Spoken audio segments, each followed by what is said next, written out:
तं सर्वभूतहृदयं मुनिमानतोऽस्मि। सूतुवाच यं प्रव्रजन्तमनुपेतमपेतकृत्यं यं प्रव्रजन्तमनुपेतमपेतकृत्यं द्वैपायनो विरहकातर आजुहाव। पुत्रेति तन्मयतया तरवोऽभिनेदोस् तं सर्वभूतहृदयं मुनिमानतोऽस्मि। माताएं सुवाच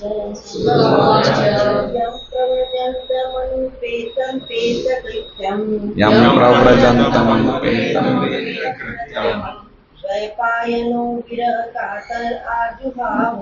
द्वैपायनो विरहकातर आजुहाव। पुत्रेति तन्मयतया सर्वोऽभिनेदुः त्वं सर्वभूतहृदयं मुनिमानतोऽस्मि। यं प्रवचन्तमनुपेतं पेतकृत्यं द्वैपायनो विरहकातर आजुहाव। पुत्रेति तन्मयतया तन्मयतया मुनिमानतोऽस्मि। तं सर्वभूतहृदयं मुनिमानतोऽस्मि।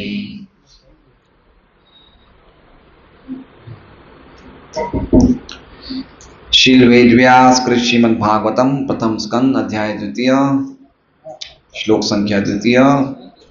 सुतुवाच यं प्रव्रजन्तमनुपेतमपेतकृत्यं द्वैपायनो विरहकातर आजुहाव। पुत्रेति तन्मयतया तरवोऽभिनेदोस्तं सर्वभूतहृदयं मुनिमानतोऽस्मि। सुतुवाच हृदय हृदय से जोर से सुतुवाच।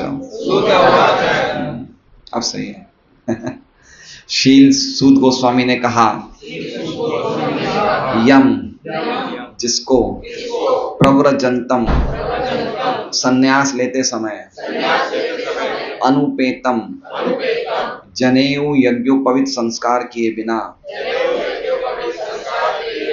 अपेत संस्कार न करके कृत्यम करणीय कर्तव्य द्वैपायनः शील व्यास देव ने विरह वियोग से कातरः भयभीत होकर आजुहाव पुकारा पुत्र इति हे पुत्र तत्मयतया इस प्रकार लीन होकर तरवः सभी वृक्षों ने अभिनेदुः उत्तर दिया तम उनको सर्व समस्त भूत जीवों के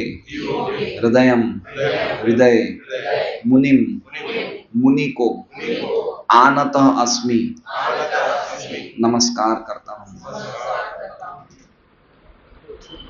अनुवाद एवं तात्पर्य। अनुवाद पढ़ते हैं पहले हम।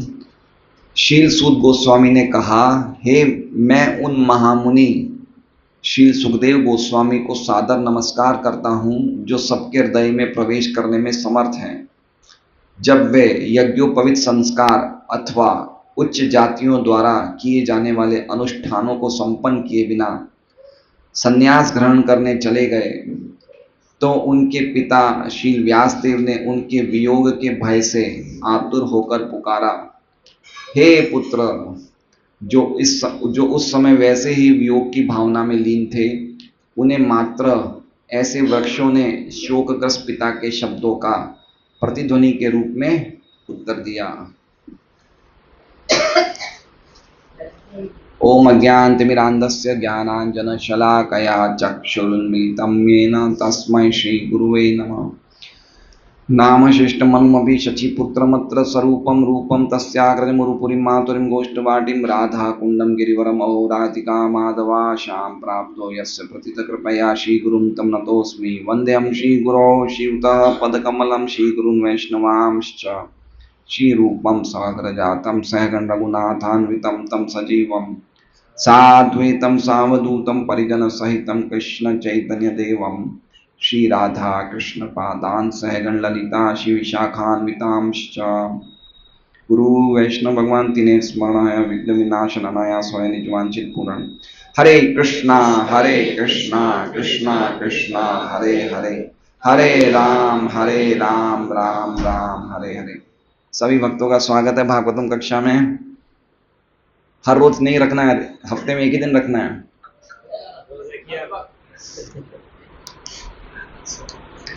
भागवतम नित्यम होना चाहिए, नित्यम भागवत सेवाया। अगर हम चाहते हैं कि भागवत का स्वाद मिलता रहे हमें, तो हमें रोज भागवत क्लास रखनी चाहिए।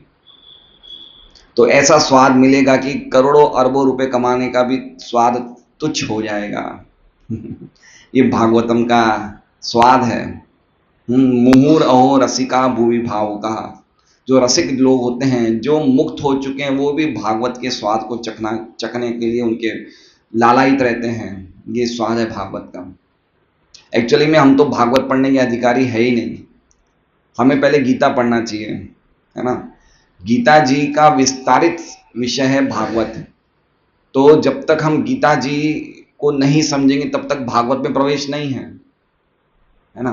गीता जी का आखिरी संदेश भगवान ने क्या दिया है? सर्वधर्मान परित्यज्य मामेकम शरणं व्रज अहम त्वाम सर्व पापेभ्यो मोक्षयिष्यामि मा शुचा। तो गीता जी में सबसे लास्ट भगवान का श्लोक जो था, संदेश यही था कि भाई सभी कुछ त्याग के मेरी शरण में आ जाओ। तो भगवान की शरण में आने के बाद क्या करना है वो क्या बता रहा है? भागवत बता रहा है। गीता जी तक इतना ही है बस। तो गीता जी भगवत शिक्षा की ABCD है, स्कूलिंग स्टडीज। और भागवत क्या है? ये ग्रेजुएशन है ना। और चैतन्य चरितमृत पोस्ट ग्रेजुएशन है, वो तो आगे की बात है।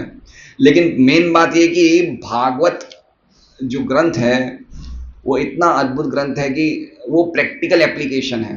गीता जी क्या है? थियोरेटिकल है। जैसे गीता जी में एक श्लोक आपने सबने सुना होगा, अंतकाले च मामेव स्मरन् मुक्त्वा कलेवरम य प्रयाति समद्भावम याति नास्तित्व संशय। कि जो अंतकाल में एकमात्र मेरा स्मरण करके शरीर छोड़ता है वो मुझको प्राप्त होता है, इसमें कोई भी डाउट नहीं है। तो ये थियरी है। भगवान ने एक इंस्ट्रक्शन दिया, एक निर्देश दिया अर्जुन को। इसका प्रैक्टिकल क्या बताया भागवत में? क्या है प्रैक्टिकल? परीक्षित महाराज, प्रैक्टिकल है नहीं है। अंतकाल में परीक्षित महाराज ने क्या किया? सब कुछ छोड़ के 7 दिन में खाली भागवत सुनी कि अंतकाल में मैं भगवान का स्मरण करके ही शरीर छोड़ूंगा। तो गीता थियरी है, भागवत प्रैक्टिकल है। तो इसलिए गीता हमें भगवान से अपने संबंध को उजागर करती है ना। सभी शास्त्रों में 3 चीजें बताई है, संबंध, अभिधेय और प्रयोजन, है ना। हमारा भगवान से क्या संबंध है ना। उसके बाद क्या करना चाहिए? अभिधेय मतलब संबंध जानने के बाद क्या क्रिया करनी चाहिए। और प्रयोजन मतलब उद्देश्य, मतलब प्रेम, मतलब फल। तो क्या क्रिया करनी चाहिए? वो है भक्ति। और प्रयोजन क्या है? भक्ति करने से क्या मिलेगा? भगवान से प्रेम होगा। तो गीता क्या करवाती है? हमें संबंध बताती है, हमारा भगवान से क्या संबंध है। जैसे मान लीजिए यहाँ पे ये क्या कहते हैं, गौरव बैठा है ना। तो बहुत सारी स्त्रियां यहाँ पे हैं, लेकिन गौरव का उर्मिला माता जी से क्या संबंध है ना। वो उनकी माँ है ना। तो वो संबंध, माँ का जो संबंध है, वो कोई भी स्त्रियां यहाँ पे बैठ के उस पर हक नहीं जमा सकती है। गौरव की तबीयत खराब होगी तो हम लोग आधा घंटा आ जाएंगे, पूछ लेंगे भाई तू कैसा है, क्या है, फल खा रहा है, कुछ खा रहा है, दवाई ले रहा है, सही है। लेकिन माँ तो माँ ही है, वो संबंध तो कभी नहीं टूटेगा। तो उसी प्रकार से जितने भी हमारे जगत में पति पत्नी, स्त्री पुरुष, जगत दुनिया, धन संपत्ति, जो भी संबंध है वो दूसरी स्त्रियों के समान है। और भगवान से जो हमारा संबंध है वो हमारी माँ जैसा है ना। भगवान गीता जी में कहते हैं ममैवांशो जीवभूत सनातन। तो पॉइंट ये है कि असली जो हमारा संबंध है, ओरिजिनल संबंध जो है वो भगवान से है। तो गीता जी अगर हम अच्छी तरह पढ़ेंगे तो हमें पता चल जाएगा कि हम खाली भगवान के ही हैं, मैं भगवान का ही हूं, मैं और किसी का नहीं हूं। तो जब ये संबंध हमारा जागृत हो जाता है तो हम भागवत पढ़ने के अधिकारी होते हैं, है ना। लेकिन भागवत इतना अद्भुत ग्रंथ है कि अगर हम भागवत पढ़ने लग जाएंगे तो अपने आप ही हमें गीता पढ़ने की भी इच्छा करेंगे। तो दोनों ग्रंथ साथ में चलने चाहिए, भागवत भी पढ़ना चाहिए, गीता भी पढ़ना चाहिए। तो हम देख रहे हैं कि आज के श्लोक में सूत गोस्वामी ने पहली बार बोलना शुरू किया, सूतवाच। तो ये दूसरा और तीसरा श्लोक जो है, ये सूत गोस्वामी अपने गुरु महाराज यानी कि शुकदेव गोस्वामी को प्रणाम कर रहे हैं, उनको स्मरण कर रहे हैं, उनको नमस्कार कर रहे हैं, उनको प्रणाम कर रहे हैं और उनका गुणगान गा रहे हैं कि मेरे गुरु कैसे हैं, है ना। ये शिष्य का गौरव है अपने गुरु की चर्चा करना। सूत गोस्वामी अपने शिष्य हैं, उनके गुरु शुकदेव गोस्वामी है, तो उनके बारे में कह रहे हैं यम प्रव्रजंतम। यम मतलब कौन हुए? यम मतलब कौन हुए? संस्कृत स्टूडेंट्स कौन हुए यम? शुकदेव गोस्वामी यम, है ना। यम प्रव्रजंतम, प्रव्रजंतम मतलब व्रजंतम मतलब जाना और प्रव्रजंतम मतलब अच्छी तरह जाना। तो कहां जा रहे थे? तो कह रहे थे सन्यास ले लिया उन्होंने, जन्म से ही सन्यास ले लिया। प्रभुपाद अर्थ में क्या बता रहे हैं? प्रव्रजंतम का अर्थ सन्यास लेते समय, है ना। तो ऐसा कोई व्यक्ति नहीं हुआ जिसने जन्म से ही सन्यास ले लिया, बाहर निकलते ही सन्यास ले लिया। वैसे रिकॉर्ड शंकराचार्य के 7 साल की उम्र में सन्यास लिया, मध्वाचार्य ने 12 साल की उम्र में लिया, श्री चैतन्य महाप्रभु ने 24 साल में लिया। लेकिन शुकदेव गोस्वामी ने कब लिया सन्यास सुरेश जी? जन्म से बाहर निकले और सीधा घर में रुके नहीं। यम प्रव्रजंतम, सीधा चले गए। व्रजंतम मतलब गए, लेकिन प्रव्रजंतम मतलब अच्छी तरह गए। अच्छी तरह गए मतलब किसी कोई अपने शिष्य को साथ में लेके नहीं गए, ना ही अपना कुछ कमंडल लेके गए, ना कोई कपड़े लेके गए, ना ही कुछ लेके गए, कुछ भी लेके नहीं गए, ना शिष्य को ना चीजों को। इसे कहते हैं प्रव्रजंतम। तो क्या कह रहे हैं? यम प्रव्रजंतम अनुपेतम अपेत कृत्यम। अनुपेतम का अर्थ बता रहे हैं जनेऊ यज्ञोपवीत संस्कार किए बिना। किनके बेटे थे? वेद व्यास जी के बेटे थे। इतने महान ब्राह्मण के बेटे, तो ब्राह्मणों के घर में तो भाई जनेऊ होना चाहिए, है ना। ये तो ऊंची जातियों में संस्कार ही है कि भाई ऊंची जाति माने कि ब्राह्मण हो गए, क्षत्रिय हो गए, वैश्य हो गए, उनको जनेऊ लेना चाहिए। तो ये शुकदेव गोस्वामी तो वेद व्यास जी के बेटे थे, लेकिन ये जनेऊ लिए बिना ही, कह रहे हैं अनुपेतम। अनुपेतम मतलब बिना संस्कार के ही चले गए, बिना कोई संस्कार किए ऐसे ही संन्यास लेने के लिए चले गए। तो क्यों नहीं गए? पिता तो पास में थे तो जा सकते थे। तो कह रहे हैं अपेत कृत्यम, संस्कार ना करके, नहीं मुझे नहीं लेना है। अपेत कृत्यम मतलब करना चाहिए, करना चाहिए मतलब उन्हें संस्कार लेने चाहिए, लेकिन फिर भी उन्होंने उनसे दूर रहे। अपेत मतलब उससे दूर रहे। अपेत कृत्यम मतलब जो करने वाले कार्य थे उनसे शुकदेव गोस्वामी क्या रहे? दूर है। नहीं, मुझे पिता के से नहीं लेना है, मुझे जाना ही नहीं है। ना तो उन्होंने लिया, ना मन में सोचा कि मुझे करना है। अनुपेतम का अर्थ हो गया ना तो उन्होंने संस्कार लिया, यज्ञोपवीत संस्कार जनेऊ नहीं लिया। और अपेत कृत्यम का अर्थ हो गया कि उन्होंने सोचा भी नहीं कि मुझे लेना है, उन्होंने मन में ही सोच लिया कि मुझे नहीं लेना है, मुझे इससे दूर रहना। कृत्यम मतलब करना चाहिए, अपेत मतलब नहीं किया। जो करना चाहिए वो इन्होंने नहीं किया, है ना। तो ऐसे वो जन्म से ही संन्यास लेने के लिए, संन्यास लेते हुए निकल गए। द्वेपायन, द्वेपायन मतलब अयन, अयन मतलब घर, और द्वे मतलब दीप। तो जिन्होंने जन्म दीप में लिया, कौन है ये? वेद व्यास जी। वेद व्यास जी का जन्म कहां हुआ था? आइलैंड पे, द्वीप पे, इसलिए उनका नाम है द्वेपायन। बड़ी कहानी है, आप लोग को शायद ज्यादातर सबको पता होगा। पराशर जी से, सत्यवती से द्वीप में ये प्रकट हुए थे, इसलिए इन्हें द्वेपायन कहा जाता है। तो जब देखा कि मेरे बेटे, कौन है इनके बेटे? शुकदेव गोस्वामी जा रहे हैं, जन्म लेते ही घर छोड़ के जा रहे हैं, तो द्वेपायनो विरह कातर। विरह मतलब मैं अपने बेटे से अलग हो जाऊंगा, विरह कातर, कातर मतलब उनको डर लगा कि मेरा बेटा तो छोड़ के जा रहा है ना। समझ रहे हैं? विरह मतलब कि मैं मेरे बेटे से अलग हो रहा हूं, मेरा बेटा तो छोड़ के जा रहा, तो कातर हो गए। कातर मतलब जैसे कहते हैं ना कि बहुत ज्यादा ईगर हो गए, एंशियस हो गए कि ये मेरा बेटा जा रहा है। विरह कातर मतलब मन में भय हो गया। कातर का अर्थ क्या लिखा है इसमें प्रभुपाद? भयभीत होकर। तो बेटे के विरह में भयभीत होकर क्या किया? आजुहाव। आजुहाव मतलब लंबे स्वर में पुकारा। क्या पुकारा? पुत्रेति, हे पुत्र। क्या पुकारा? हे पुत्र, ऐसे, है ना। आजुहाव का अर्थ क्या कह रहे हैं? पुकारा, हे पुत्र। अभी हमारे बच्चे दूर हुए नहीं है जब होंगे तो पता चलेगा कितना वो रहता है मन में कि मेरा बेटा जा रहा है। तो इस प्रकार से उन्होंने आजुहाव पुकारा, पुत्रेति, हे पुत्र। तब क्या हुआ? तन्मयतया तरोभिनेदुस। तन्मयतया, तन्मयतया का अर्थ बता रहे हैं इस प्रकार लीन हो गए। तो क्या हुआ था? वन में जा रहे थे सुखदेव गोस्वामी। वन में क्या थे? बहुत सारे वृक्ष थे। तो वृक्ष भी उस ध्वनि में लीन हो गए। कौन सी ध्वनि में? हे पुत्र वाली ध्वनि में। तो वृक्ष ने क्या किया? अभिनेदु, उत्तर दिया। तो उन्होंने क्या दिया उत्तर में?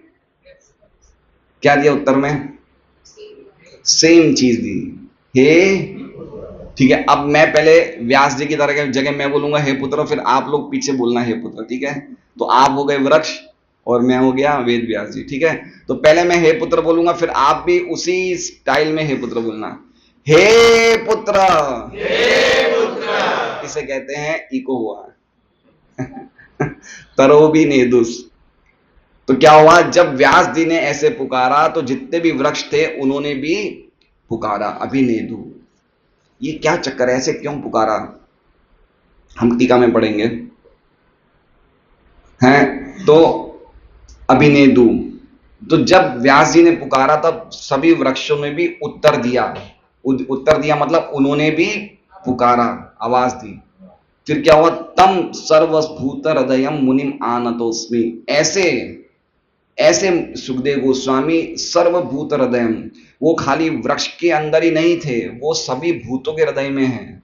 सुखदेव गोस्वामी का क्या व्यक्तित्व है कि वो हम सबके हृदय में, अगर हम खाली सुखदेव गोस्वामी का स्मरण करेंगे तो हमारा अस्तित्व शुद्ध हो जाएगा। ऐसे महान है सुखदेव गोस्वामी। तो कह रहे हैं वो अपनी योग शक्ति से सभी जीवों के हृदय में प्रवेश कर जाते हैं।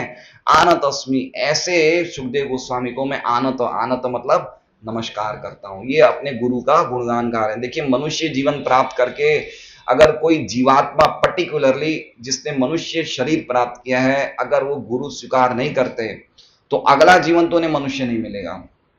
ठीक है, ये कौन से पुराण में कहीं लिखा हुआ है, उपनिषद में, कि जो व्यक्ति मनुष्य जीवन प्राप्त करता है लेकिन गुरु स्वीकार नहीं करता है, पर्टिकुलरली जो अच्छी जाति में मनुष्य जीवन स्वीकार कर, मनुष्य शरीर मिलता है लेकिन गुरु नहीं स्वीकार करता है, तो वो अगले जीवन में उसको हल्की योनियां मिलती है ना। इसलिए हर मनुष्य को गुरु स्वीकार करना चाहिए, लेकिन गुरु कैसा होना चाहिए? प्रोफेशनल नहीं होना चाहिए। वो सुखदेव गोस्वामी जैसा होना चाहिए, जिसमें क्या क्वालिटी है कि उसे जगत की कोई चीजों से लेना देना नहीं है। उनको ये भी नहीं पता मैंने कपड़े पहने हैं या नहीं पहने हैं। ठीक है, वो जा रहे थे और सभी गांव की स्त्रियां बच्चे उनके पीछे घूम रहे थे, उनको लग रहा था पागल है पागल है। तो जिन्हें यही होश नहीं है कि मैंने कपड़े पहने या नहीं पहने, ऐसा व्यक्ति, इसका अर्थ ये हुआ कि जो पूरी तरह से भगवान का शुद्ध भक्त है, जो पूरी तरह से भगवान की ही सेवा में समर्पित है, ऐसे गुरु से, हर ऐसे प्रामाणिक गुरु से हम हर एक मनुष्य को दीक्षा या शरण में या हमें उनके आश्रय में जाना चाहिए। पॉइंट ये है। तो सूत गोस्वामी तो इतने महान पंडित थे, रोमहर्षण के बेटे थे, लेकिन फिर भी वो सुखदेव गोस्वामी की शरण में गए। भगवान राम को क्या जरूरत थी गुरु करने की, लेकिन फिर भी उन्होंने गुरु स्वीकार किया। भगवान कृष्ण स्वयं भगवान है, फिर भी मनुष्य जाति को बताते हैं कि जो भी मनुष्य जीवन प्राप्त करता है उनको गुरु स्वीकार करना चाहिए। देखिए, एक बात समझिए कि व्यक्ति शुरुआत में क्या करता है ना। हम लोग शुरुआत में क्या करते हैं भाई? कुछ चीजें प्राप्त करते हैं, सही बात है सूर्य जी, है ना भाई। धन प्राप्त करते हैं, नाम प्राप्त करते हैं, संपत्ति प्राप्त करते हैं, इज्जत प्राप्त करते हैं। तो ये चीजें जब हम प्राप्त करते करते जन्म जन्मांतर ये सब करते आ रहे हैं, फिर एक जन्म में हमें ये लाइटनिंग होगी दिमाग में कि मैं इतना कर रहा हूं, क्या ये मेरे साथ जाएगा? क्या ये मेरे साथ शरीर छोड़ने के बाद भी जाएगा? है ना? हर एक व्यक्ति को कुछ ना कुछ ले जाने की इच्छा होती है ना? अपने साथ कुछ ले जाए। हम 5 स्टार होटल में जाएंगे तो वहां से कुछ शैम्पू की बोतल ले आएंगे। मन में होता है कि भाई कोई जगह जाते तो कुछ लेके आओ, है ना? तो हमारा मन करता है कि भाई जब मनुष्य जीवन प्राप्त किया तो कुछ तो ले जाओ। तो जब बहुत जन्मों के बाद, बहुनाम जन्म नामन्ते, बहुत जन्मों के बाद उसकी बुद्धि चलती है तो उसको लगता है कि मैं ये इतना सब कमा रहा हूं, इतना धन कमा रहा हूं, इतनी संपत्ति एकत्रित कर रहा हूं, शरीर छोड़ने के बाद क्या मेरे साथ जाएंगे ये? हम लोग सब सोचिए, हम लोग सब सोचें कि शरीर छोड़ने के बाद मेरी सबसे प्रिय वस्तु भी मेरे से हटा दी जाएगी, है ना? हमारे कान के कुंडल वुंडल भी सब निकाल दिए जाएंगे, तो मेरे साथ जाएगा क्या? है ना? मैं आया हूं बिना वस्त्र के, चला जाऊंगा बिना वस्त्र के, तो मैं क्यों कर रहा हूं इतना सब? तो ये बुद्धि उसे भक्तों के संग में लेके, भक्तों के संग में, जब साधुओं के संग में हम बैठते हैं तो ये बुद्धि जागृत होती है। फिर हम सोचते हैं कि चलो अब हमें ऐसी चीज करना चाहिए जो हम लेके जाएं साथ में। ये तो लेके जा नहीं सकते, है ना? तो ऐसा तो कुछ करो जो लेके जाएं। तो क्या लेके जाएंगे? धर्म लेके जाएंगे। तो धर्म करो।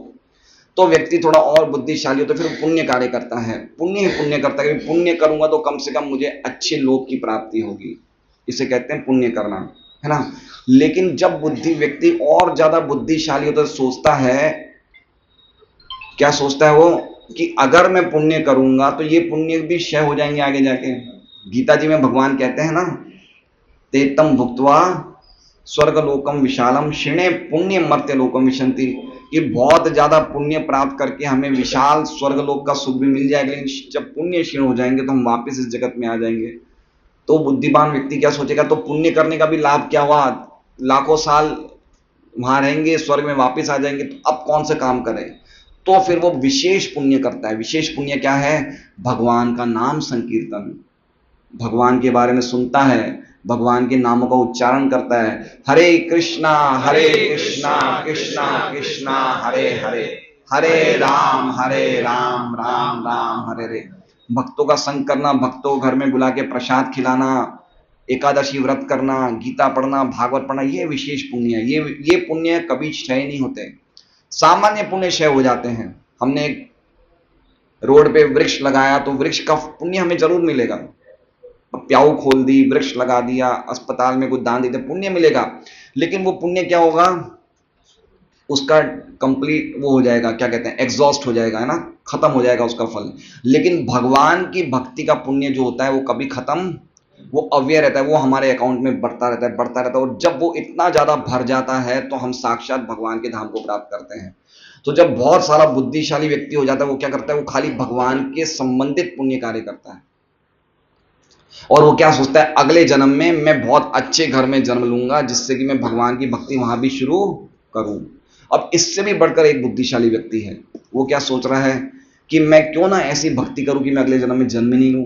क्योंकि जन्म लेना भी तो संकट है, नहीं है भाई? माँ के घर में भी 9 महीना रहना पड़ेगा, है ना? कितना खतरनाक काम है बताइए। और कल कोई अबॉर्शन करा दिया तो ये और चक्कर चल रहा है आजकल, तो करे तो क्या करे? तो वो ये सोचता है कि अब मैं ऐसी भक्ति करूंगा, तीव्र भक्ति की, इसी जीवन में भगवान के धाम चला जाऊंगा। तो जब वो ऐसा सोचता है तो उसे शुभदेव गोस्वामी जैसे गुरु की आवश्यकता पड़ती है। समझ रहे हैं बात को? जब तक हम गुरु को नहीं स्वीकार करेंगे तब तक पुण्यशाली बने रहेंगे, भक्त नहीं बनेंगे। यद्यपि हम भगवान का ही नाम कीर्तन कर रहे हैं, हम पुण्यशाली बन सकते हैं, लेकिन भक्त तो तभी बनता है व्यक्ति जब गुरु के चरणों में आत्मसमर्पण कर लेता है। कि दीक्षा काले भक्त करे आत्मसमर्पण। भक्ति का लक्षण है कि पहले भाई समर्पण कर लो, उसके बाद भक्ति शुरू करो। तो भगवान ने गीता जी में ये तो बोला, पहले मेरी शरण में आओ तो भक्ति चालू करोगे। तो वहीं से भागवत शुरू होती है। तो भागवत क्या? अभिधेय है, भक्ति के कार्य और प्रयोजन, प्रेम प्राप्त करना। गीता संबंध की जानकारी देता है। तो कह रहे हैं, आप समझ रहे हैं थोड़ा बहुत आप लोग कि हम लोग किस स्टेज पे आ गए हैं, है ना? हम लोग कौन सी स्टेज पे भागवत पढ़ रहे हैं। देखिए शास्त्र में अलग अलग बातें लिखी है। पति की लंबी उम्र कामना करना है तो ये करना चाहिए, घर में बच्चों चाहते तो ये करना चाहिए, पुत्र प्राप्ति करना ये करना चाहिए, वो अलग अलग शास्त्र हैं, गलत नहीं है। लेकिन भागवत क्या है? परमहंस संहिता है। ये सबसे ऊंची चीज बता रहे हैं हमें, सबसे हाईएस्ट चीज बता रहे हैं। महाभारत भी भागवत की बराबरी नहीं कर सकता है। महाभारत पढ़ने से पुण्य मिल जाएगा, लेकिन प्रेम तो भागवत पढ़ने से मिलेगा। यद्यपि सब शास्त्र सही है, लेकिन भागवत की क्लास ही कुछ अलग है। तो हम देख रहे हैं कि किस प्रकार से शुद्ध गोस्वामी अपने गुरु को नमस्कार कर रहे हैं, प्रणाम कर रहे हैं। ठीक है, अब हम विश्वनाथ चक्रवर्ती ठाकुर की टीका पढ़ते हैं। अब देखिए, पहला हमने श्लोक पढ़ा था तो उसमें हमने ये सुना था कि अब शुद्ध गोस्वामी बोलना चालू कर रहे हैं। क्या चीज के लिए? सुखदेव गोस्वामी के सवालों के जवाब देने के लिए। अब शुद्ध गोस्वामी मन में क्या विमर्शन कर रहे हैं कि अब मैं कैसा जवाब दूं, क्योंकि उनका एक प्रश्न ऐसा था कि आप जो भी जवाब दें उससे हमारी बुद्धि संतुष्ट हो जाए, बुद्धि को आनंद मिले।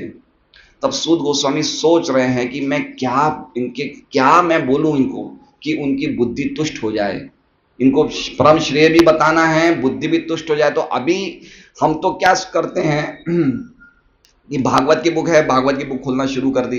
लेकिन सूद गोस्वामी तो ऐसा नहीं किए ना, उनको तो सभी चीजों का ज्ञान था। मैं सुनाऊं तो क्या सुनाऊं, उनको पुराण पता थी, उपनिषद पता था, वेद पता था, और भागवत भी उन्होंने सुनी। तो मैं क्या सुनाऊं, उनके मन में ये था। हमने तो पढ़ी भागवत है, इसलिए हमें तो भागवत ही सुनाते हैं। गीता भागवत पढ़ी, गीता भागवत सुना देते हैं। लेकिन उन्होंने क्या पढ़ा था? उन्होंने सब कुछ पढ़ा था, तो उनके पास पूरी वैरायटी थी। तो ये सोच रहे थे कि मैं क्या चीज सुनाऊं इनको कि इनकी बुद्धि तुष्ट हो जाए। तो यहां पे विश्वनाथ चक्रवर्ती ठाकुर टीका बता रहे हैं कि मैं शास्त्रों का सार बताऊंगा, क्योंकि उन्होंने मेरे से शास्त्रों का सार पूछा। किन्होंने? शौनक आदि ऋषियों ने मुझे से शास्त्रों का सार पूछा है, और ये भी बोला है कि ये ना आत्मा सुप्रसिद्ध थी, कि हमारी आत्मा, हमारी बुद्धि भी संतुष्ट हो जाए। तो अगर मैं उनकी बुद्धि संतुष्ट नहीं कर पाया तो क्या होगा?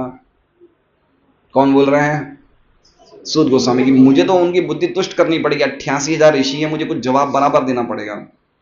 इसलिए सभी सार में से मैं कौन सा सार पसंद करूं, क्या बताऊं? तो कह रहे हैं कि कुछ लोग कहते हैं सांख्य योग अच्छा है, तो कुछ लोग बोलते हैं मीमांस अच्छा है, तो कोई कुछ बोलते हैं उपनिषद अच्छा है, तो कोई कहते हैं वेदांत सूत्र सही है। तो मैं इन चीजों को स्वीकार नहीं करूंगा। क्यों नहीं करेंगे? तो कह रहे हैं कि सभी ऋषियों में सबसे मुख्य कौन है? कृष्ण द्वैपायन व्यास, यानी कि वेद व्यास। और वेद व्यास का मन बिल्कुल स्वच्छ निर्मल था, और मुझे भी वही शास्त्र बोलना चाहिए जो शास्त्र सबसे बाद में स्वच्छ मन में वेद व्यास ने लिखा। क्या लिखा? भागवत लिखा। इसलिए मुझे भी भागवत से ही बोलना चाहिए। देखिए किस हिसाब से सूद गोस्वामी अलग अलग शास्त्र को रिजेक्ट करके उनके प्रश्नों के उत्तर किस में से दे रहे हैं? भागवत से दे रहे हैं। क्योंकि इससे क्या होगा? इससे सभी ऋषियों को आनंद मिल जाएगा। और क्यों आनंद मिलेगा? क्योंकि इसी भागवत को सुन के परीक्षित महाराज को भी आनंद मिला था। पहले तो परीक्षित महाराज को कही गई थी, तो दूसरी बार कही जा रही है। तो कह रहे परीक्षित महाराज को भी भागवत सुन के आनंद मिल रहा था, इसलिए मैं भी वही भागवत बोलूंगा जो जाम्बू नदी के हिसाब जैसी है। कौन सी नदी है? कभी सुना है जाम्बू नदी? सुना है? अगर आप इस नदी के तट पे जाओगे तो आपको क्या मिलेगा? सोना मिलेगा, है ना। ये नदी है, ये नदी अपने दुनिया से, अपने भारत से कितनी दूर है, ये सब भागवत के 5वें स्कंद में लिखा हुआ है। वहां पे जाम्बू नदी के तट पे सोना मिलता है ना। और वहां पे अप्सराएं, देवताओं की औरतें आती है, जितना सोना चाहिए वो पहन जाती, बाकी छोड़ जाती है। जैसे हम एसएमसी के पास डब्बा रख देते, भैया हमारा कचरा ले जाना, वैसे वो लोग सोना छोड़ देते हैं। इतना सोना है वहां पे। वहां पे लोग रहते हैं, 10-10 हजार साल उम्र है उनकी। ये सब जगह है, ये कोई काल्पनिक नहीं है, ये सही है। तो क्या कह रहे हैं? भागवत कैसा है? भागवत जाम्बूनद नदी के समान है, इसलिए मैं भागवत बोलूंगा। लेकिन अब भागवत बोलने से पहले मुझे क्या करना चाहिए? जिसने भागवत बोली है उसकी शरण में जाना चाहिए। इसलिए मैं सुखदेव गोस्वामी की शरण में जा रहा हूं। ये लिंक है इसका, समझ रहे हैं? भागवत शुरू कर रहे हैं ना बोलना, मुझे बोलना किस में से है? भागवत से। भागवत किसने बोली? तो अब मुझे क्या करना चाहिए? मुझे शुकदेव गोस्वामी की शरण में जाना चाहिए। ठीक है, अब आगे बता रहे हैं, अलग अलग शब्दों का अर्थ बता रहे हैं विश्वनाथ चक्रवर्ती ठाकुर। प्रव्रजंतम, प्रव्रजंतम मतलब सुखदेव गोस्वामी घर छोड़ जाते हैं, सब कुछ छोड़ के। यद्यपि व्यास बिल्कुल पास में खड़े थे लेकिन उनको पकड़ नहीं पाए, इसे कहते हैं अनुपेतम। इन्होंने एक अलग बताया, हमने बोला कि बिना यज्ञोपवीत संस्कार के बिना चले गए, इसमें वो कह रहे हैं अनुपेतम मतलब वो उनको पकड़ नहीं पाए। पकड़ नहीं पाए का अर्थ क्या हो गया? वो उनको बुलाना चाहते थे कि भाई तुम अपना यज्ञोपवीत कर लो, इस तरह से समझना चाहिए। आगे क्या कह रहे हैं? लेकिन फिर भी सुखदेव गोस्वामी ने यज्ञोपवीत नहीं स्वीकार किया, उसका अर्थ बता रहे हैं अपेत कृत्यम। अपेत कृत्यम मतलब उन्होंने कोई भी प्रकार का अनुष्ठान, जनेऊ, संस्कार कोई भी स्वीकार नहीं किया। तो व्यासदेव ने जोर से चिल्लाए, हे पुत्र। अब देखिए क्या बात बता रहे हैं, इतनी सुंदर बात बता रहे हैं, आप सुन के बिल्कुल संतुष्ट हो जाएंगे। क्या कह रहे हैं? बेटे को पुकारा, लेकिन इसका मतलब ये नहीं था कि खाली व्यासदेव को बेटे से प्रेम था। क्या कह रहे हैं? कि व्यासदेव ने अपने पुत्र को पुकारा, लेकिन इसका मतलब ये नहीं कि खाली उनके पिता को ही पुत्र के लिए स्नेह था। तो आगे बता रहे हैं कि पद्म पुराण में एक श्लोक लिखा है, येनार्चितो हरिस्तेन तर्पितानि जगन्ति अपि रज्यन्ति जंतवस्तत्र जंगमा स्थावरापि। कि जो भगवान हरि की आराधना करता है वो सभी लोगों को तुष्ट कर देता है।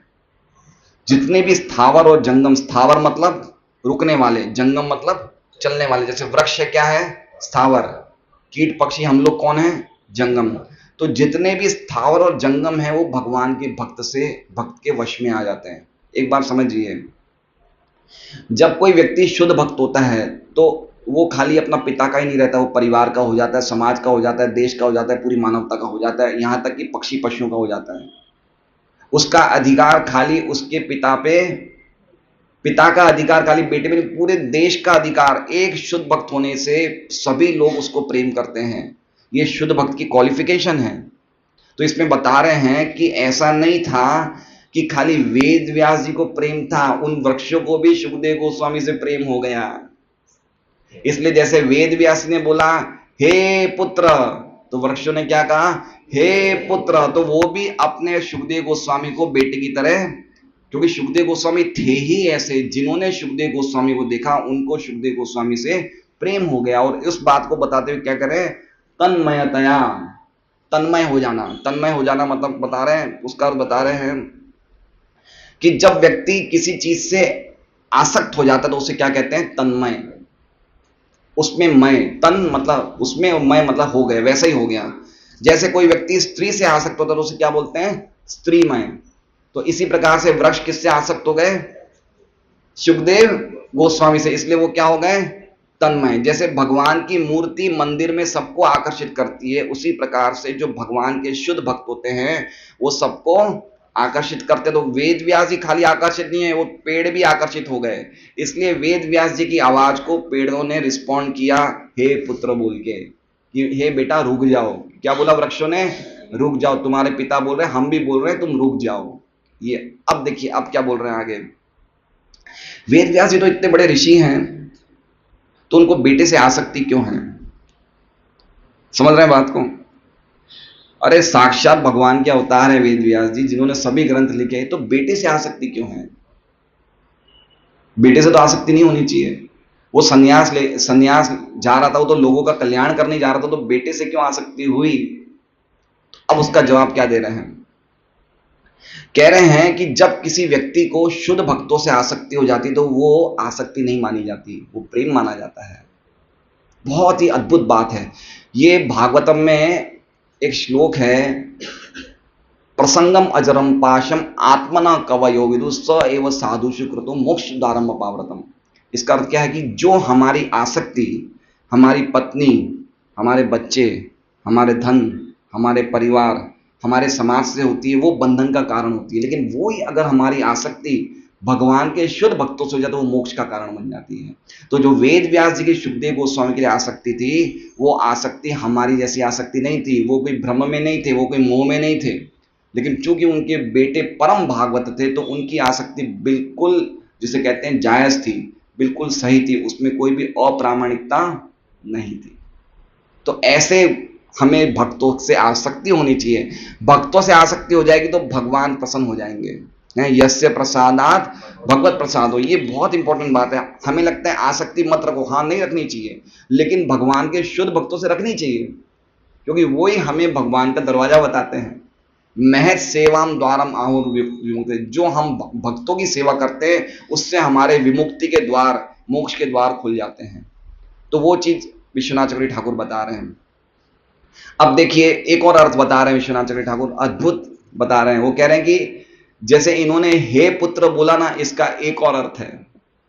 एक अर्थ तो हमने क्या देखा कि वो वृक्ष बाप बन गए सुखदेव गोस्वामी के, और हे पुत्र बोल के सुखदेव गोस्वामी को रोक रहे हैं कि आप रुक जाओ। अब आगे एक और अर्थ बता रहे हैं विश्वनाथ चक्रवर्ती ठाकुर। क्या अर्थ बता रहे हैं, सुनने लायक अर्थ है। वो कह रहे हैं कि वो वृक्ष ही सुखदेव गोस्वामी का रूप बन गए। तन्मयतया का एक और अर्थ बताया। तन्मयतया मतलब वो वृक्ष ही सुख रूप हो गए। वो जितने भी वृक्ष हो गए कौन बन गए, क्योंकि सुखदेव गोस्वामी उनमें, अरे इसमें आखिर में क्या लिखा है, सर्वभूत हृदयम। सुखदेव गोस्वामी की क्या योग्यता है, वो सबके हृदय में, तो वृक्षों में नहीं प्रवेश कर गए, वो वृक्षों में प्रवेश करे, तो वृक्ष क्या हो गए, सुखरूप हो गए। और क्या हो गया, सुखरूप होके उन्होंने अपने पिता को बुलाया। क्या बुलाया, हे पुत्र। किसको बुलाया, किसने बुलाया, वो जितने भी वृक्ष सुखदेव गोस्वामी हुए थे उन्होंने उनको किसको बुलाया, पिता को बोले हे पुत्र। तो हे पुत्र क्यों बोले, वो तो पिता थे, तो हे पुत्र क्यों बोले, तो कह रहे हैं कि आज मैं आपका बेटा हूं, लेकिन क्या पता कभी आप भी तो हमारे बेटे थे। अरे भाई मेरी बात समझिए, एक शास्त्रों का निर्देश है कि बाप ही बेटा बन के आता है, ठीक है। जो हमारा बेटा होता है वो बाप का ही रूप होता है ना, बाप ही बेटा बन के आता है। तो ये क्या कह रहे हैं कि तुम बोल रहे हो मेरे बेटे, अरे मेरा बेटा तुम्हारा बेटा क्या होता है, आज मैं तुम्हारा बेटा हूं, क्या पता कल तुम मेरे बेटे थे। समझ रहे हैं बात को। तो कह रहे हैं कि ये सब भ्रम है, ये सब मोह है, तुम मेरे बाप हो, मैं तुम्हारा बेटा हूं, कौन किसका बेटा है, कौन किसका बाप है। इस तरह से वृक्ष सुखरूप होके वेद व्यास जी को ज्ञान दे रहे थे। वेद व्यास जी को ज्ञान दे रहे थे मतलब हम सबको ज्ञान दे रहे थे कि भाई मैं, मेरा बेटा ये क्या है भाई। समझ रहे हैं, ये कितनी ऊंची बातें हैं ये सब। अभी तो हम इन सब चीजों में फंसे हुए, मेरा और अहम और ममता, मैं और मेरा। सही बात है सुरेश जी। देखिए कितनी ऊंची बातें बताई जा रही है। तो इस तरह से तन्मयता के दो अर्थ हो गए। एक अर्थ तो वृक्षी बाप बन गए, और दूसरे अर्थ में वो वृक्ष सुखदेव गोस्वामी बन के बाप को बता रहे हैं कि तुम मेरे बाप, मैं तुम्हारा बेटा, क्या पता कब हम थे। और ये सही बात है, अगर आप भागवत पढ़ेंगे तो छठे स्कंद में चित्रकेतु की कथा आती है ना। चित्रकेतु का बेटा था जिनको उनकी सौतेली माओ ने मार दिया। तो इतना ज्यादा चित्रकेतु और उनकी धर्मपत्नी इतना ज्यादा शोक संतप्त हुई, तो नारद जी की योग शक्ति से चित्रकेतु में के बेटे में वापस जान आ गई। तो चित्रकेतु को नारद जी ने कहा कि लो तुम्हारा बेटा वापस जीवित हो गया, लो बात करो इनसे। तो बड़े खुश हो गए चित्रकेतु, बोले मेरे बेटे मेरे बेटे। चित्रकेतु के बेटे ने क्या बोला, अरे भाई कौन से बाप हो तुम, कौन से जन्म के माँ बाप हो, इस जन्म में तो तुम हो, अगले जन्म में कौन था, कितने जन्मों से मैं घूमता रहा हूं, तुम कौन से जन्म में माँ बाप हो। तो इस प्रकार से वो बेटे की आत्मज्ञान की बातें सुन के चित्रकेतु को आत्म साक्षात्कार प्राप्त होता है। तो ये बहुत इंपॉर्टेंट बात है। भगवान की भक्ति करते करते अपने आप भी हमारे में जो बुद्धि है, जो हमारी क्या कहते हैं, ये देहात्म बुद्धि चली जाएगी। कैसे जाएगी, भगवान की भक्ति करने से अपने आप ही हमारी जो देह आत्मा, हम अपनी आत्मा को ही शरीर समझते हैं और शरीर से संबंधित सभी चीजों को अपना मानते हैं, वो बुद्धि चली जाएगी। ये भगवान की भक्ति की परीक्षा है। आप भागवत पढ़ लो, गीता पढ़ लो, हरि नाम कर लो, लेकिन एक चीज याद रखना, विषयों से अनासक्ति और कृष्ण से आसक्ति, तब तो आप सफल हो। लेकिन इतना सब करने के बाद भी विषयों से आसक्ति और कृष्ण से कोई अटैचमेंट नहीं, तो फिर क्या फायदा। समझ रहे हैं, ये हमारा वो लगा दीजिए यहाँ पे एक नेम प्लेट हर रूम में, विषयों से अनासक्ति और कृष्ण से आसक्ति।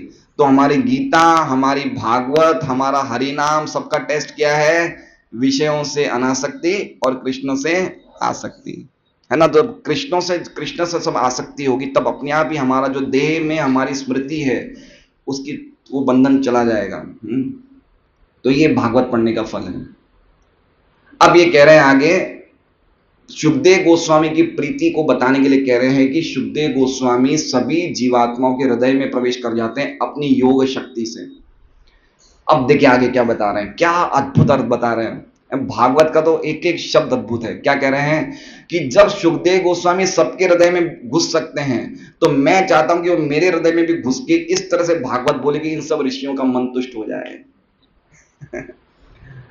कितना सुंदर अर्थ बताया कि सबके हृदय में घुस गए ना सुखदेव गोस्वामी, तो मेरे हृदय में भी प्रवेश करके इस तरह से भागवत बुलवाए कि जो 88,000 ऋषि सुन रहे हैं वो भागवत सुन के तुष्ट हो जाएं, वो संतुष्ट हो जाएं।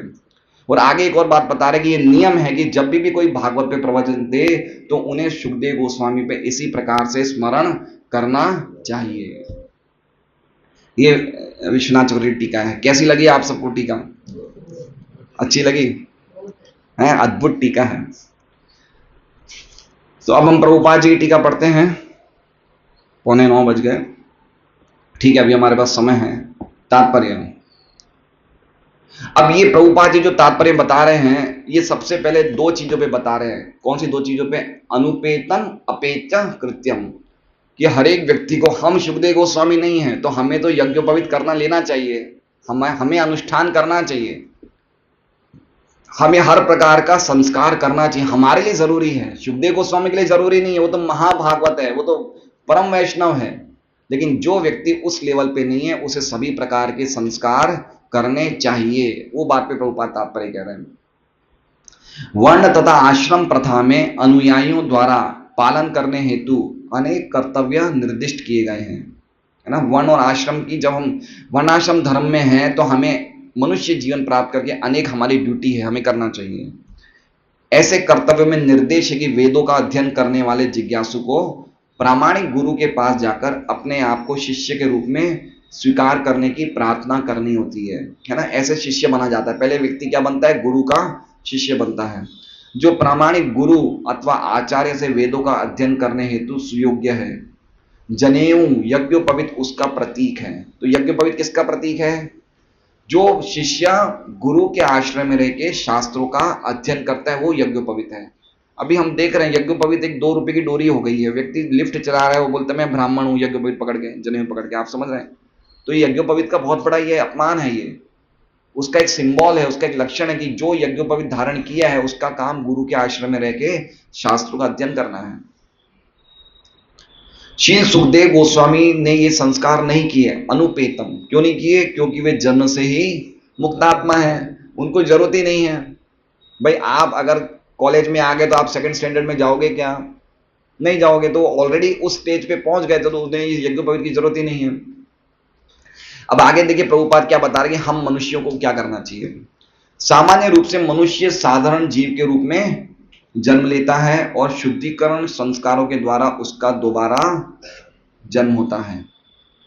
जब उसे नया प्रकाश दिखता है और वो आध्यात्मिक उन्नति के लिए मार्गदर्शन खोजता है तो वेदों के उपदेश हेतु वो गुरु के पास जाता है। गुरु केवल निष्ठावान जिज्ञासु को ही शिष्य रूप में अपनाते हैं। ऐसा नहीं कि गुरु को शिष्य ने बोला कि मुझे आपकी दीक्षा दे दो तुरंत। आजकल क्या हो रहा है पता है? भागवत कक्षा होती है, एक बड़ी पंडाल होती है, ठीक है, 5,000 लोग आए भागवत सुनने, उनको बड़ा अच्छा लगा। शिष्य ने कहा, वो कभी कभी क्या होता है कि भागवत कथा इतनी स्टाइल में बोली जाती है कि वो श्रोता रोने लग जाते हैं, यही है जो सब कुछ है। अगले दिन जाते हैं, मुझे आपसे दीक्षा लेनी है, और गुरु जी क्या करते हैं? तुरंत दीक्षा दे देते हैं। ऐसे नहीं दी जाती। देखिए क्या लिखा है इसमें, केवल निष्ठावान जिज्ञासी को ही अपना शिष्य बनाता है प्रामाणिक गुरु, हर एक को नहीं बनाता है। हमारे सिस्टम है इस्कॉन में 2-3 साल तक, जब तक वो 16 माला नहीं करेगा, 4 नियम का पालन नहीं करेगा, तब तक उसको शिष्य नहीं बनाया जाता है। ऐसे नहीं कि भाई मैं आया आप मुझे शिष्य, ऐसा नहीं होता है। उसमें कितनी निष्ठा है आध्यात्मिक जीवन के प्रति वो देखा जाता है। इस प्रकार से मनुष्य दूसरी बार जन्म लेता है या द्विज बनता है। द्विज का अर्थ समझ गए आप? द्विज है, जन्म लेते हुए हम क्या होते हैं? शूद्र होते हैं। जो भी व्यक्ति मनुष्य जन्म लेता है वो क्या होता है? शूद्र होता है। द्विज कब बनता है? संस्कार द्वारा, है ना। और फिर जब वेदों का पठन करता है तो वो विप्र बनता है, और जब ब्रह्म को जान जाता है तो ब्राह्मण बनता है, और जब भक्ति कर लेता है तो वो वैष्णव बनता है। तो ऐसे है, जन्मना जायते शूद्र, संस्कारात् भवेद द्विज, वेद पाठात् भवेद विप्र, ब्रह्म जानाति इति ब्राह्मण। तो हम लोग जन्म से कौन है? शूद्र है। इसलिए सबसे पहला संस्कार हर एक मनुष्य को करना चाहिए, वो है गर्भाधान संस्कार। बिना गर्भाधान संस्कार के व्यक्ति द्विज नहीं बन सकता है। द्विज मतलब समझ रहे हैं? द्विज, द्वि मतलब दूसरी बार, ज मतलब जन्म। हमें हर एक को जन्म दूसरी बार लेना चाहिए। पहला जन्म तो जानवर को भी मिलता है ना? ये कुत्ते बिल्ली भी पहला जन्म माँ बाप से प्राप्त करते हैं। तो पहला जन्म प्राप्त करके हमने कोई बहुत बड़ी होशियारी नहीं बताई है। जन्मना जायते शूद्र संस्कारारत भवेत् द्विज। वो जब उसे द्विज बनना चाहिए, दूसरा जन्म लेना चाहिए। दूसरा जन्म किसके द्वारा होता है? गुरु और वेद माता गायत्री के द्वारा, वेदों के द्वारा और गुरु के द्वारा दूसरा जन्म होता है। समझ रहे हैं बात को? तो हर एक मनुष्य जिसने जन्म लिया है उसको द्विज बनना चाहिए, उसे दूसरा जन्म लेना चाहिए, है ना? लेकिन सबसे जरूरी क्या है? गर्भाधान संस्कार। पति पत्नी ऐसी संतान उत्पन्न करे जो शास्त्रोक्त गर्भाधान संस्कार के द्वारा हो। तो बच्चे जो होते हैं ऐसी संतानों से, वो अद्भुत बच्चे होते हैं। वो पहले से ही ऐसी बहुत सारी आत्माएं इस दुनिया में घूम रही है जो चाहती कि हम ऐसे माँ बाप के गर्भ में जाए जो भगवान के भक्त हों। तो भक्तों की बहुत बड़ी ड्यूटी है कि कम से कम 5-10 बच्चे पैदा करें। बहुत बड़ी ड्यूटी है। ऐसी बहुत सद्गुणी आत्माएं जो चाहती कि मैं माँ के गर्भ में जाऊं जो माँ भक्त है ना? ये आजकल हम लोग 1 बच्चा 2 बच्चा करते हैं, उससे क्या होगा? भगवान बड़े प्रसन्न होते हैं जब पर्टिकुलरली जो भक्त परिवार में जो भक्त हैं पति पत्नी, उनको ज्यादा संतान जन्म देना चाहिए। कितने कितने भक्त बनने से, देखिए एक भक्त पूरे प्रभुपाद ने पूरी दुनिया का विस्तार कर दिया, प्रचार करके कल्याण किया। तो भक्तों की कितनी आवश्यकता है इस जगत में। और ये भारत है क्या? ये भारत के आध्यात्मिक देश है। भारत की ड्यूटी है कि आध्यात्मिक ज्ञान पूरी दुनिया को सुनाए। अगर भारत के पास ये अध्यात्म नहीं बचेगा तो हम जाएंगे क्या? अभी लोग अमेरिका क्यों जाते हैं सुरेश जी? अमेरिका क्यों जाते हैं? नौकरी बड़ी आराम से मिलती है। सही बात है। जब ये पता चल जाएगा कि अमेरिका में अब नौकरी मिलना बंद होगी, कौन जाएगा अमेरिका? तो जब ये पता चल जाएगा कि भारत में अध्यात्म मिलना बंद हो जाएगा, कौन जाएगा भारत? भारत की कीमत ही अध्यात्म है। तो इसलिए प्रभुपाद की बहुत इच्छा थी कि भारत के हर एक व्यक्ति भक्त बने और ये भागवत धर्म का प्रचार करे। बहुत बड़ी आवश्यकता है। यही भारत की असली कुंजी है।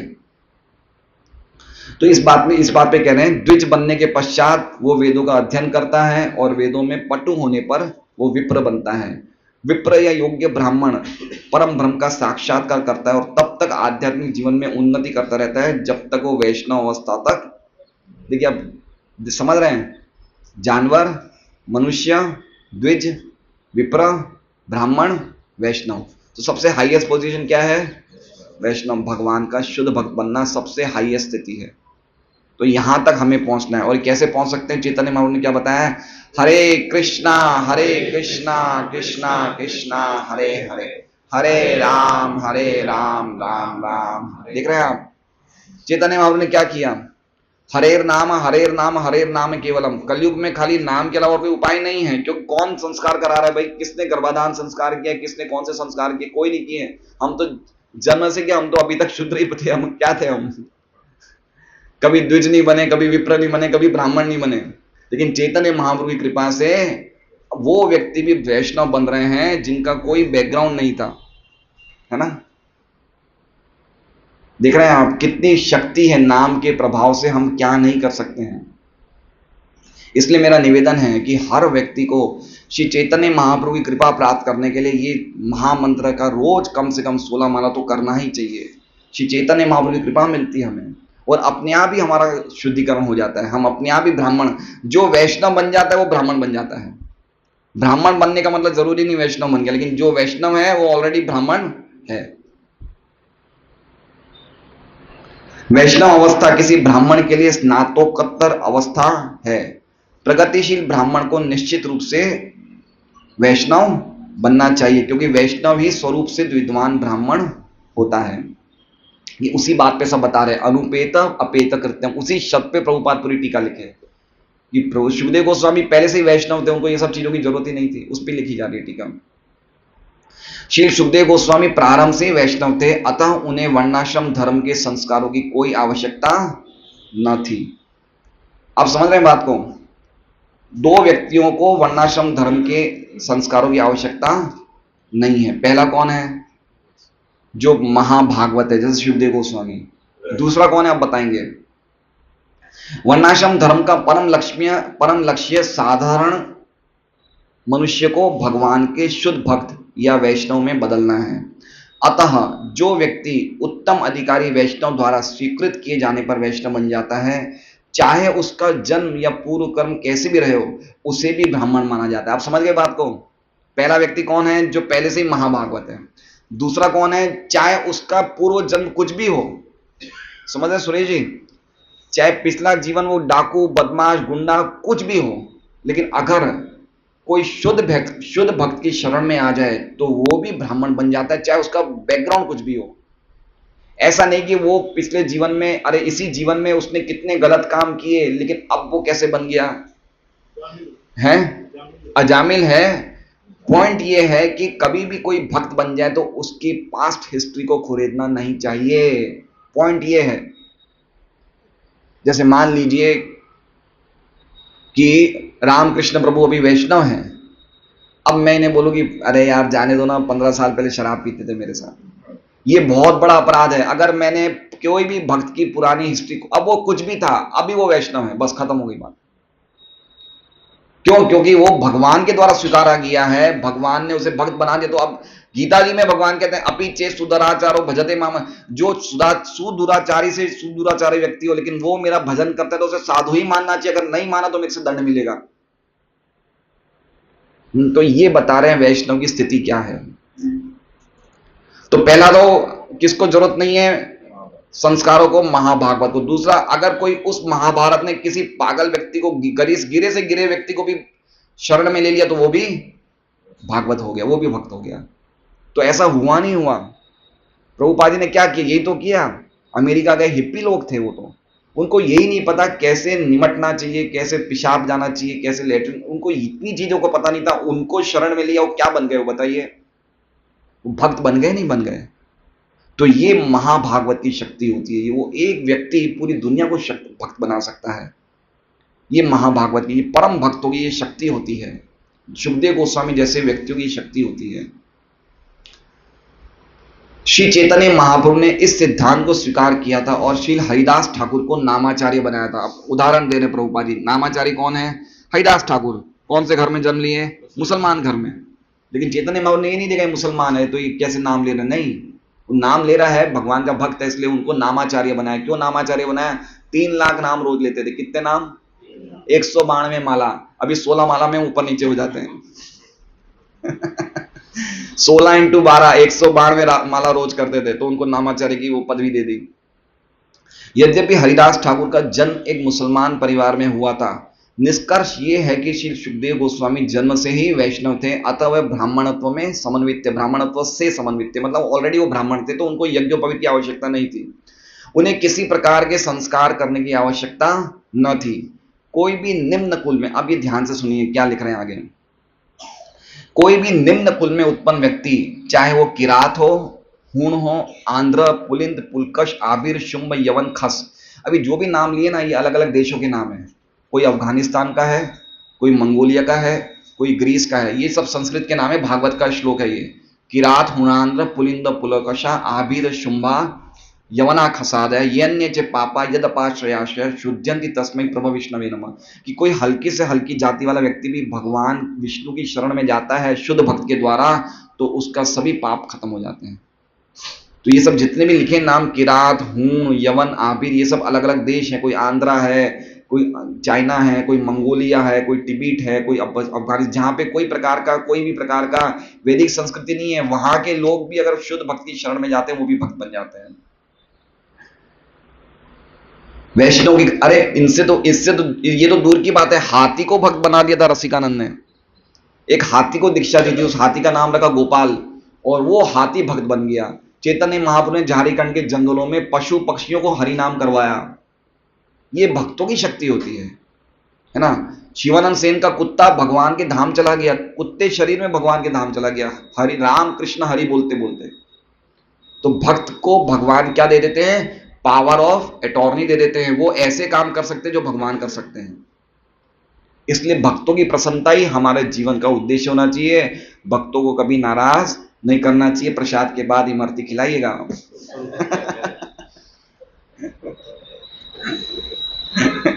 तो पॉइंट बताया है कि देखिए क्या वैष्णव की क्या महिमा है, महाभागवत की क्या महिमा है।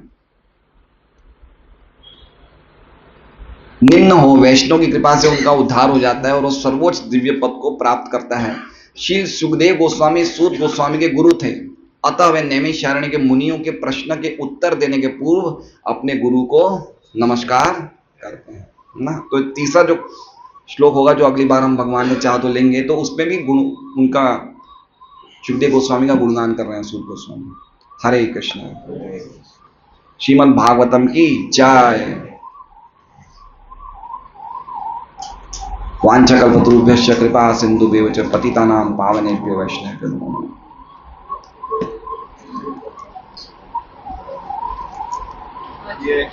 हैं?